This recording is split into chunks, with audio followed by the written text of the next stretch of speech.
Right, so we're back again, this time with a Cardan gearbox or rear drive unit for a KS600. This one's for a Zundapp KS600, which had a lot of these bikes not because Zundapps, but German bikes that I collected. They all come in bits for some reason, basket cases, so I never have the advantage of seeing it complete before I take it apart.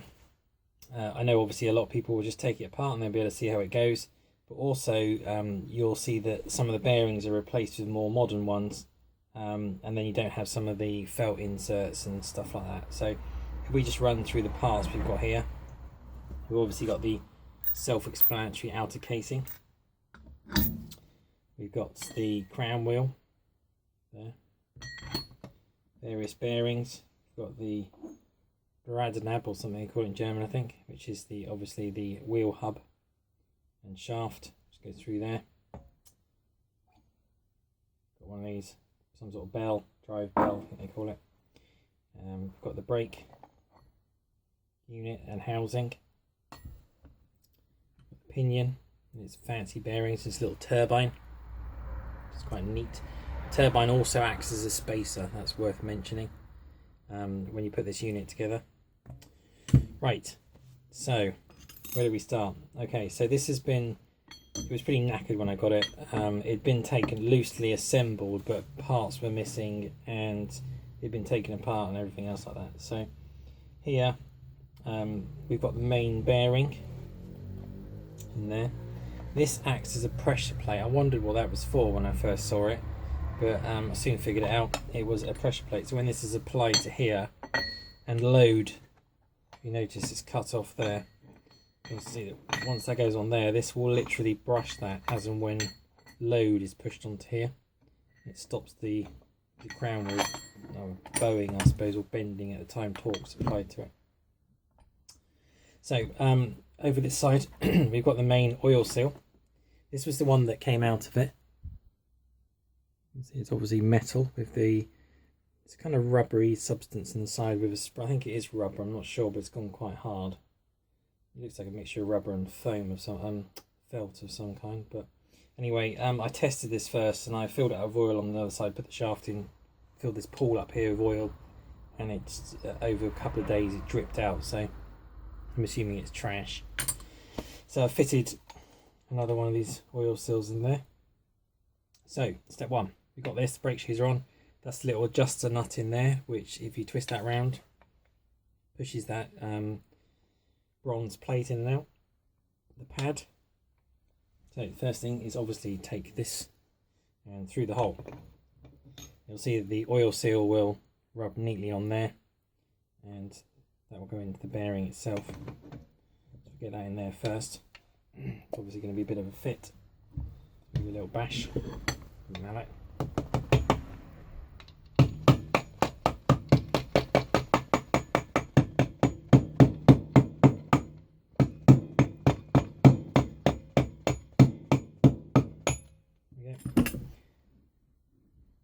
It's a bit stiffer than it was before. That's probably, well, it is just because this oil seal was loose, so it wasn't really holding tight. So we are around that side. So as that goes. Followed by the crown wheel. Just get that on there somehow. That should go down, but we'll have to, you can see the distance now between that. So we'll give that a bit of a bashing with something. We get away with just this, I think. Just tap him down.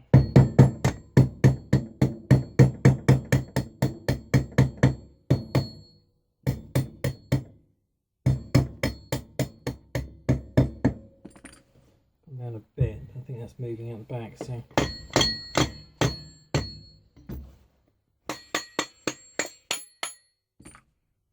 There we go. It's got it on. Now there's a retaining thing. I'm not 100. I won't profess to be 100% sure how that actually stops the thing slipping or not, but it's basically just a washer. There's probably some science behind it. Followed by the retaining nut. Now, if you notice, these stand proud slightly, just a little tiny bit, And there is deliberately a recess in here, so that you'll be able to turn it, otherwise you won't be able to turn it when it goes on. It's worth noting actually, all of these parts have got usually 2 or 3 little meanings to them. So obviously you've got the recess there which fits, but on this side you've just got this little tiny lip here on that section there.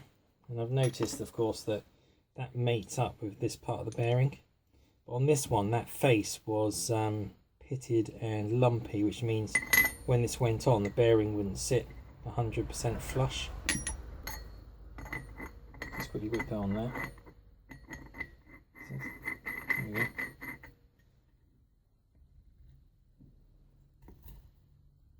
Give me a little bash for this for a second. That'll do.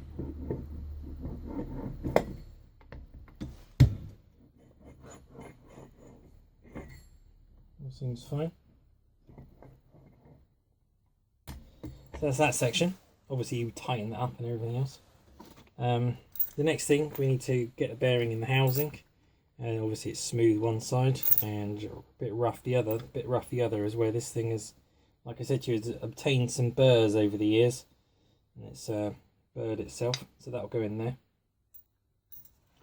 Plop that in the housing.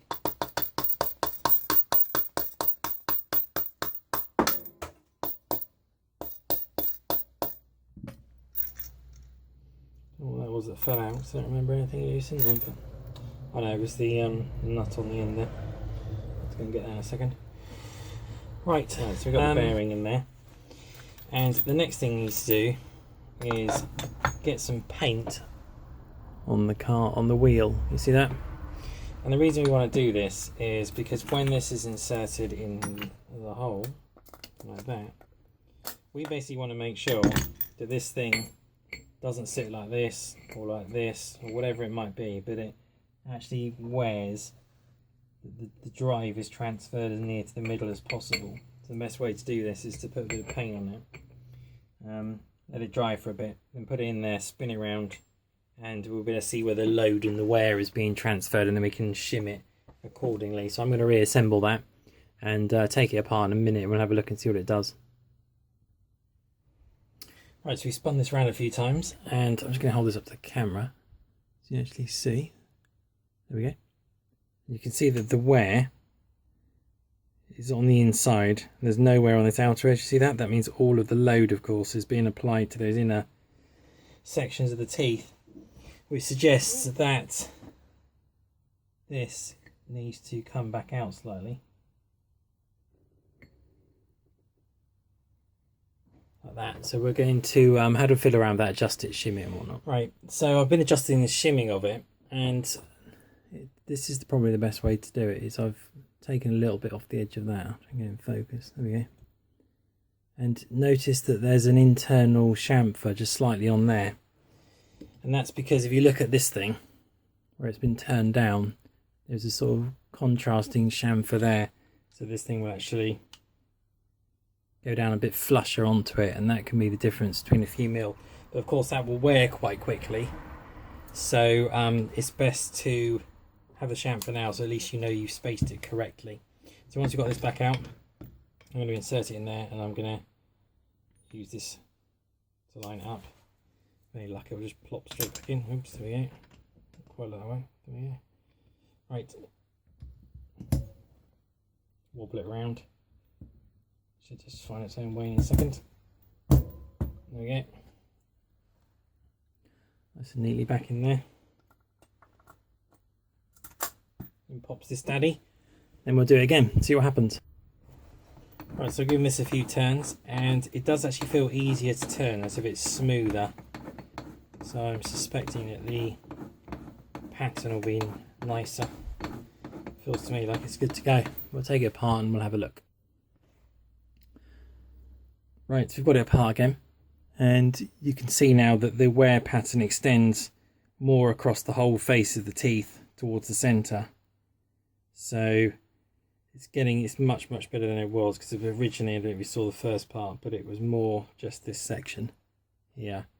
Now it's lashed across to the bulk of the teeth there. There's a good example there, which is probably as good as we're going to get it, I think. as it feels nice and smooth as well, suggests that it's working quite well. So now I'm going to go ahead and assemble it, which is easy enough. All we've got to do, of course, is put the gaskets on and bolt it together, so that's not going to be difficult. And so I don't need to show you how to do that. And that's it, really.